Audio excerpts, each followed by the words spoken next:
It's an everyday thing. It's an everyday thing. It's an everyday thing when you let your nuts hang. He's not lying, and I'm going to tell y'all the tea that some white women gave me. Go to any predominantly white area and sit.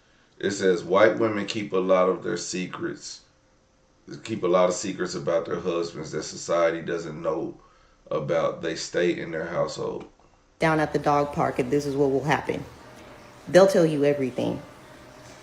Couple examples. Depressed, miserable, drinking wine and taking Adderall every day. They're out here having affairs. Their husbands are having affairs. They got sick and their husband left them. Straight up left them at their bedside. There's a woman that lives in my neighborhood, and I feel so bad because she has chronic pain like I do. And her husband treats her like shit. Like bad. Very controlling.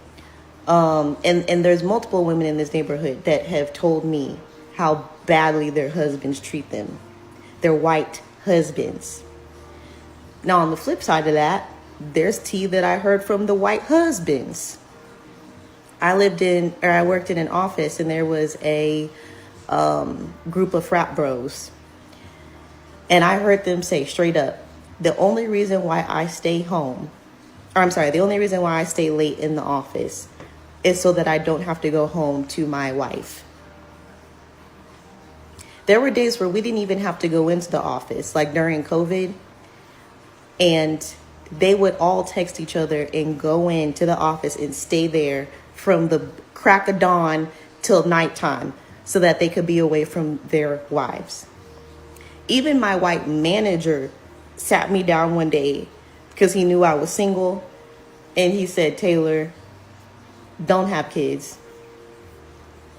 I don't even want to be around my wife. So, again, click the comment and you'll understand the backstory of all of this, which is being with a white man does not always equate to roses and daisies and sunshine. Just ask the white women, they'll tell you. You don't ever pay the fucking mortgage anyway. Respectfully, as a black woman with a white man, I really need y'all to stop doing this. Stop putting white men up on a pedestal. Now, my person is amazing, but not every white man is like that. And I'm here to tell you straight up, you're going to get your feelings hurt if you keep putting them up on a pedestal, acting like they're the greatest thing since sliced bread. Because they're not. And let me tell you something else. No pun intended. There's shitty men of all races. So I need y'all to stop acting like you need to go get a white man to have someone pay your mortgage when there are plenty of great black men, Asian men, Puerto Rican men, any race of man, any ethnicity. There are good men and there are bad men. It doesn't matter what color they are, sis. And specifically to the black women that always want to hype up white men like, oh, I need to go get me a white man so he can do this, this, and this. You're going to find out the hard way. But you know what? I blame Disney. I blame Disney because just like how white women grow up thinking that they're the best thing since sliced bread because they see themselves depicted as like these, magical creatures that deserve the world and to be picked up in a carriage and saved. Their knight in shining armor is 9 times out of 10 depicted as a white man. So we're fed this too. And you have this idea that they want you to believe, and the shit's not true. There's a lot of trashy white men out here.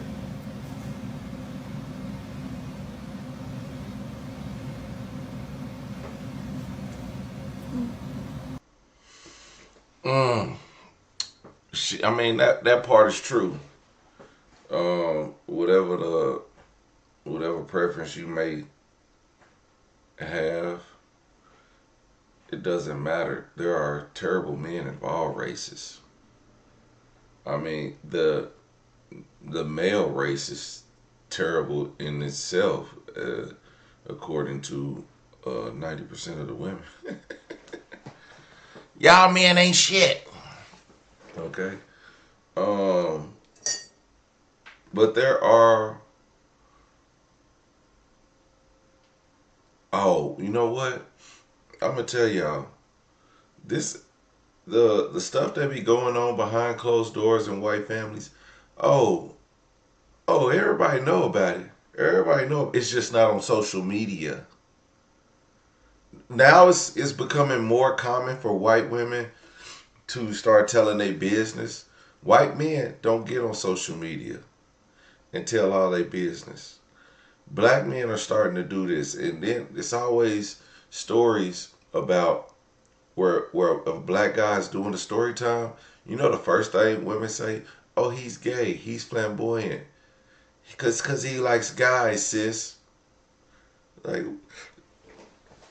it's crazy, but I get it. But black men, stop telling y'all business on social media. Like, quit talking about who y'all stop kissing and telling. That shit is weird. Now I do it. I tell my own life though. I tell my own story. I don't go and drop tea on my ex or nothing like that, because that shit is weird. Like, if something happened to me, I say as much as possible without being disrespectful to the other party, because at the end of the day, all those all those chapters are closed in my life, and I'm not gonna open those chapters back up for a story time on YouTube, Facebook, TikTok, or any of that. So, and to the women who put white men on a pedestal, um, well, if that's your man, you could do what you want. What she's saying is, she's saying stop putting men on a pedestal as if you don't want to celebrate your man, and it's kind of like a backhanded compliment. Like, I know you got a white man, but keep him over there and lower your tone. Like, why sh- why shouldn't she put her man on a pedestal? That's her man. But I mean, this goes back to the woman to take me through there, lady who got engaged and was excited about it. Um, those those women who reacted to that, her being mad, was saying, humble yourself about your man. All men ain't good men. Well, she ain't got all men. She got her man. So for her to say stop putting white men on the pedestal, she hate when people do that. Well, you can't tell somebody else how to treat their man if you don't put your man on the pedestal. But she then in turn say you got a good man. So if you got a good man, just put your man on the pedestal and don't worry about how other people tend to show their man. I mean, does she put her man on the pedestal? I don't get it. A guy in the chat says, as a white man married to a black woman, I don't know who pays the mortgage because she pays all the bills, meaning she's in charge of the money. All of our money goes into one account. She's just better with money, and that's okay. Yeah, well, I mean, that's 90% of the relationships. Women paying all the bills. Men make money and give it to their wives, and the woman pays the bills, buy them some underwear and some socks, and keep it pushing. But she going to get Gucci and Louis.